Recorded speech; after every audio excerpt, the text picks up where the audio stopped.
Hello everyone and welcome to Geopolitical Trends. My name is David Oualaalou. Global economic growth, some have said, is expected or was expected to slow down significantly in 2022. And some economists suggested that it will drop from 5.5% to 4.1%.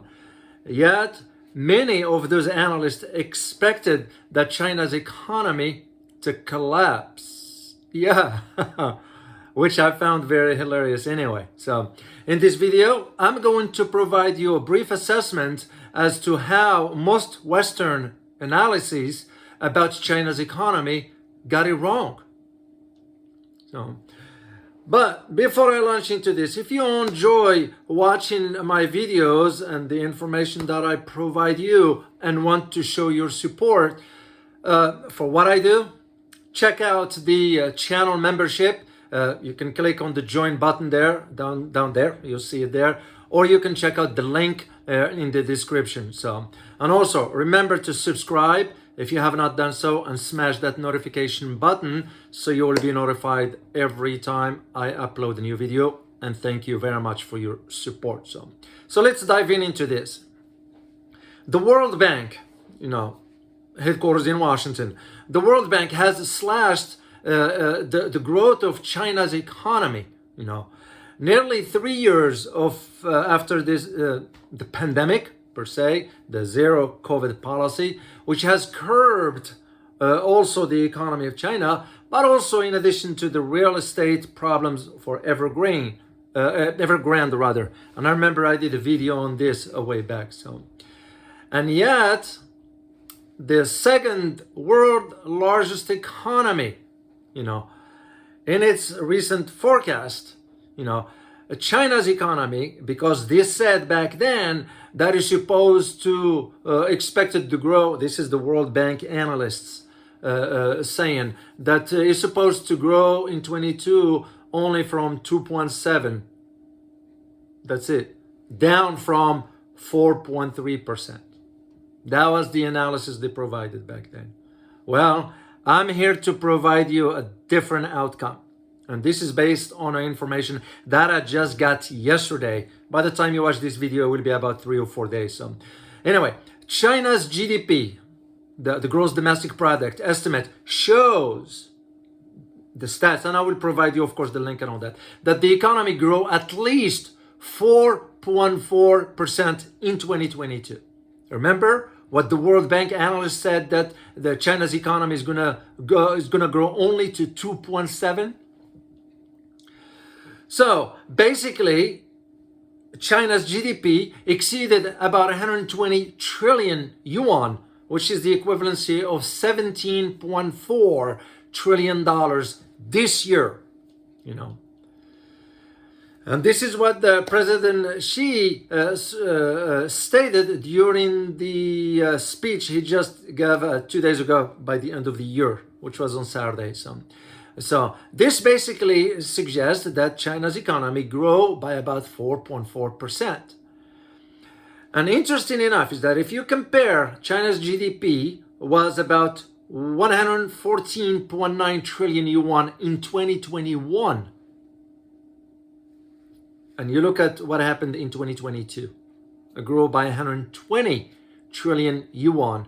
And this is according, of course, to the National Bureau of Statistics. We just revised its estimates and analysis recently, about a week ago. So President Xi gave the year's address on Saturday, which was the end of the year, and in which he said, and I quote here, let me get you guys the quote. He said, "The Chinese economy has remained the second largest in the world and enjoyed sound developments." End of quote. So usually a message like this, will send some sort of, what's the word I'm looking for? Stability in the economy, because the markets does not like uncertainty. That was the reason why President Xi stated that. So China's expansion basically this year which has been hammered to a degree by the COVID outbreak, the pandemic, of course, the lockdowns that impacted the economy within China. There is no other way of saying this because it happened, But also you get the real estate market that in China, which, it was, I can use the term a market slump. That's for the property management stuff. So. And the sluggish consumer demand, and of course, you don't forget the overseas issues, not just within the Chinese domestic market. Overseas has to do with the waning sort of consumer demand and the waning overseas appetite for Chinese global or goods also have contributed to this disruption. But it didn't impact the overall term, and I'll tell you why in the conclusion, so it will make more sense to you. So analysts have forecasted that China's growth to slow, get this guys, to slow to 3% in 2022. That was the estimate they gave. So, and economic activities in December, which is just last month, it shows that it's contracted most from the previous month since February 2020. That tells you how far off the analysts or economist, whomever was doing the analysis on this one here. So, by the way, if you like this video, please don't forget to subscribe and hit the like button. So I will greatly appreciate it. So here's the thing. Economists see an increasing possibility now for a faster and stronger rebound later in 2023. But of course, they have to issue their statements because of certainty that the markets demands. But that is not the truth, because there are other elements that you have to keep in mind to understand where the global economy is going. And I'm going to be touching on those as we move forward.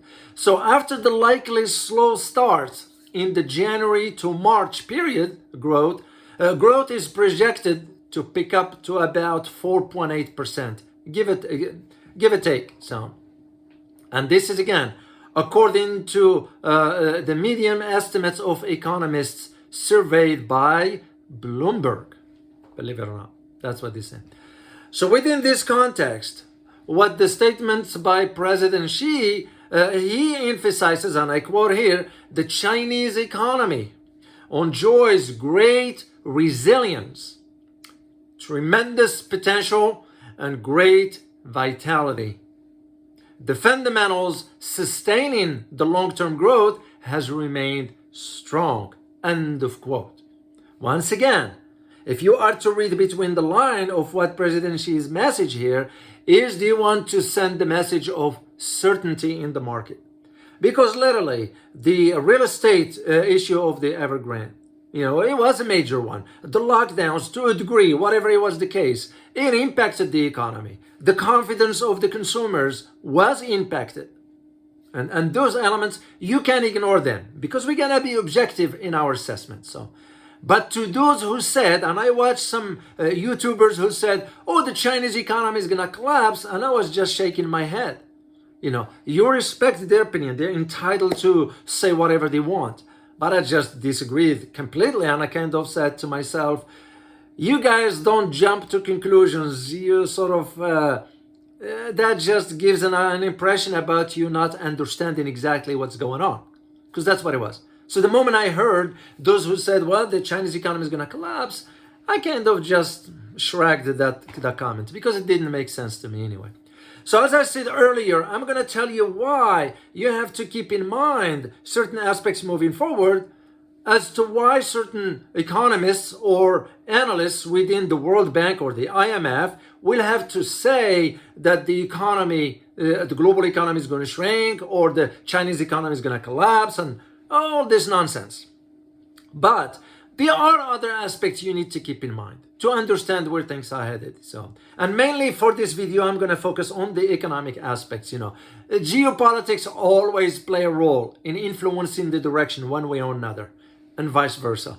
Economics impacts geopolitics, and vice versa. So the things you're going to have to watch for are, for example, inflation, okay, interest rates, okay, slowing growth, okay, and recession. Okay, the other thing you need to look for moving forward in 2023 from an economic perspective is the bankruptcies. What do I mean by this? You have to think about, for example, European companies that will not be in a position to maintain liquidity, especially when it comes down to how they can afford to pay for the energy cost. Inflation in Europe, energy prices, food prices, all this has to be taken into consideration. But there is one particular point that I'm going to provide you my insights about it. And this has to do with fraying globalization. What do I mean by this? Well, of course, efforts to roll back globalization accelerated this year and look to set to continue apace in 2023. Why is this, you may ask? Well, you have to go back a few years ago. Since its launch under the Trump administration, the US-China trade and the tech war has deepened under the current president, President Biden. As you may know, I'm sure you do, in August of last year, President Biden signed the CHIPS and Science Act, blocking the export of advanced microchips and manufacturing equipments to China. What was the purpose of that? The purpose of the move, that was aimed at stifling the development of the Chinese semiconductor industry. And of course, bolstering self-sufficiency in the chip making. In my opinion, the passage of the law was just the latest example of a growing trend. Like I always say, guys, watch for the trends. So to me, that passage of that law was an example of a growing trend away from free trade and economic liberalization towards protectionism and greater self-sufficiency, especially in critical industries linked to national security. So that's the way I see it. The way I see it is that China is going to move forward with building its own microchips. You all know about the TMC that has moved to Arizona. The project, I believe, I looked into it, and the estimated cost will be about $50 billion. And you know what it means? It means that Taiwan's gonna lose ownership of that, which is bad news for Taiwan. So anyway, that is what I wanted to share with you this time around on this video. Hope you find the information very, very useful and informative. And if you like this video, subscribe if you have not done so, and hit the like button. So as always, remember, geopolitics impact your daily life in more ways than one. Till next time, guys. Bye-bye.